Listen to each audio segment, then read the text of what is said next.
Hey freaks, welcome back to my channel. If you're new here, my name is JJ, and here on my channel I discuss the stories behind rock and metal concept albums. Today I will be covering Carach Angren's 2010 album, Death Came Through a Phantom Ship. And today's video comes as a request through my metalhead community. If you would like to join my metalhead community, link is down in the description and it's totally free. From there you get access to other concept albums explained that I have not posted on my YouTube channel, and other bonus content, as well as access to my video suggestion box. And I try to pull my videos from my suggestion box first before I dive into the comments, but you're always welcome to leave a suggestion for a concept album down in the comments. But yeah, this one is a little bit overdue, so I'm excited to cover this story. I have covered a bunch of other Carach Angren concept albums. I'll link that up here and down in the description if you're curious. I really love this band, and so this album in particular is one of their bigger, I would say more well-known albums out there. So yeah, I'm really excited to talk about it. Before we get started with this video, make sure you hit subscribe if you haven't already, and do all the liking, sharing, commenting, and all that fun stuff. It really helps with the algorithms. Anyway, let's dive in.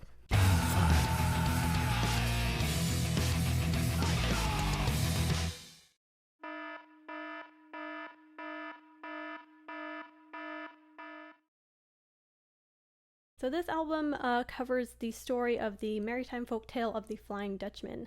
So this is kind of Carach Angren's take on the folktale. And we start with track 1, Electronic Voice Phenomena. And this kind of begins our story with a radio transmission from a tugboat.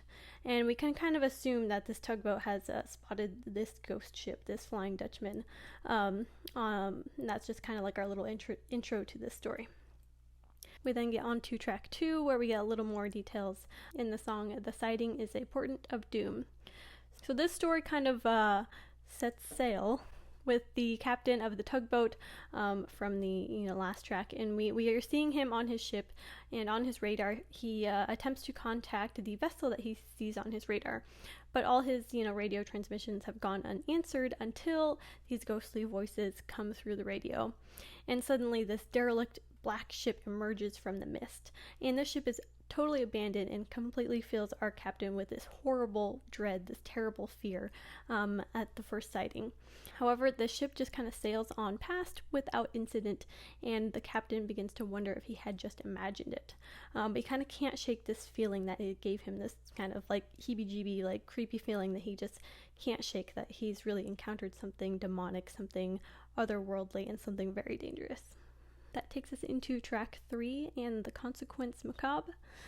When the tugboat captain arrives home, he is still haunted by the sighting of the phantom ship, and he begins to talk about what he saw with people. He specifically tells this tale to his wife and daughter, and it really, really disturbs them. But he goes to bed that night and tries to kind of forget about the boat, forget about everything he saw, and kind of try and shake this feeling. But as he goes to sleep, he enters into a vivid dream where a man in a black hat is beating him. So the captain fights back, grabs a knife within reach, and stabs his attacker 60 times in the face. But his attacker does not die. He just laughs and laughs. The captain then hears this growling sound coming from his daughter's room. So he runs to get his shotgun, and then he barges into his daughter's room to find not his daughter there, but this rabid beast in the shape of a hound. He shoots the beast twice and stabs it before the man in the black hat reappears behind him, laughing once again. The captain wakes, thankful that it was all a dream, but then he notices there's blood on his hands, and he rolls over to find that it was his wife he stabbed 60 times in the face. He runs to his daughter's room, and he finds her dead, blood and shotgun blasts splattering everything across the room, and he's just devastated, thinking to himself, what does he do now? His wife is still miraculously alive for the moment, so he decides to put her out of her misery, and then places the barrel of the shotgun in his own mouth. We then get into flash backward in time, and we get kind of like the origins of this ghost ship when we get into track 4, Vanderdins Triumph. So we flash back in time, like I said, to see the origin story of this phantom ship. It was originally a Dutch East India trading company specializing in shipping spices, opium, slaves, and whatever else can make a man rich during these times. And here we see the ship cutting through the sea under the charge of Captain Vanderdins. And he is this kind of ruthless character motivated by greed and an obsessive need to kind of triumph over the sea. And he runs a pretty tight ship with a very loyal crew, and we see nothing really unusual about the ship or the captain just yet. And we kind of get the sense that the captain's ambition may soon lead him into trouble. Track 5, Bloodstains on the Captain's Log. We then flash forward a few years and we see how the captain's greed and ruthlessness has cultivated his cruelty, which in turn has then put him down the path of piracy. So he has now become the richest, most feared pirate in all the seven seas, and he has become despicably evil in all that he does. Track 6, something I can't pronounce. I'm not even going to attempt this because I'm going to butcher it. But in this track, it is Easter Sunday and a horrible storm rolls through. But Captain Vanderdins is determined to set sail despite the dangerous storm. He is also met with a bunch of objections from his crew, who are very superstitious about sailing on the holy holiday. Apparently it's supposed to be very blasphemous, very bad luck to sail on Easter Sunday. So when the crew refuses orders to sail, Captain Vanderdins grabs one of the objecting crew members, stabs him through the throat, and he yells out the curse, "May God curse me, we sail even if it means my death." And on to track 7, Departure Towards a Nautical Curse. So Captain Vanderdins then throws the body of his crew member that he's just murdered overboard and declares that they will set sail around the Cape of Good Hope, even if it means sailing straight through hell. The captain is completely mad, but the crew is too fearful to defy him, and so they set sail.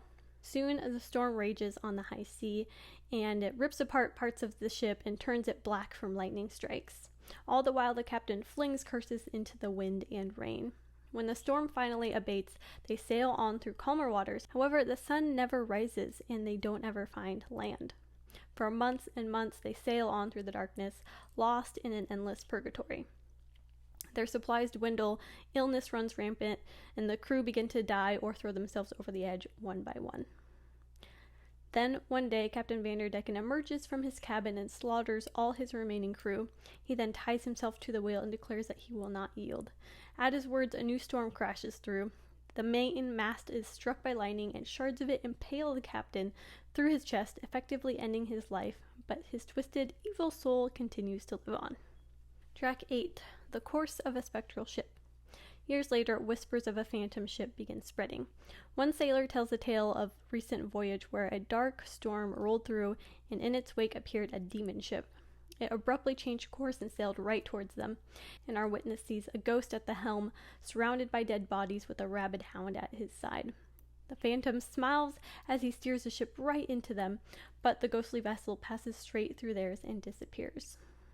And on to our 9th and final track, The Shining was a portent of gloom. We then get a glimpse of Captain Vanderdins as a ghost. His tortured soul is cursed to wander the sea forever. He is chained to the ship, sailing through darkness without land or stars to guide him through the endless void. So the corrupt soul of the captain continues on, and his death has only twisted his ambition and, his thirst for blood even further. So he sails on in an endless conquest to bring death and suffering to the poor souls on any vessel that he encounters. And so goes the tale of the phantom ship, also known as the Flying Dutchman, or at least Carach Angren's interpretation of the old tale. So basically the moral to be learned here is don't set sail on Easter, and do not curse God while stabbing someone and throwing them off the ship. Basically, don't tempt fate. And I think it's a cautionary tale against greed and complacency. And I really enjoyed Carach Angren's take on it. I like seeing the, present day versus the past story kind of flip-flop back and forth in time. And yeah, it's pretty clear and straightforward from the lyrics what this story is, but of course, this is my personal interpretation. If you had a different interpretation, please drop all of that down in the comments. If you know any cool little tidbits, any facts, any interesting things about the Flying Dutchman or this particular maritime folktale, please drop all of that down in the comments as well. I'm always interested to read everything that you guys have to say. And thank you to whoever you are who requested this video. Again, if you want to request videos for me to do in the future, please join my metalhead community community, and from there you'll get a link to my video suggestion box, and if you leave your name, I'll give you a shout out in my video when I do it. Anyway, I know I had promised to get through a bunch more concept albums this year, and I have not gotten to nearly half of the ones that I said I was going to do. Probably because I just tend to get sidetracked. I'm like, oh, I'm really into this album right now, I want to talk about that one, and then but I'm going to try and cover more of the albums that I had promised that I would this year. Hopefully I will have time to push them out next month. I'm going to try and do a couple videos in December if I can. The Christmas time is always kind of crazy, but I will try my very best to do that. Anyway, thank you guys so much for hanging in there on my channel. I know I haven't been posting as much as I would like to, but yeah. If you join my metalhead community, then at least get to hear from me twice a month, because I send out newsletters. So yeah, that's all for today, and thank you guys so much for watching. Till next time.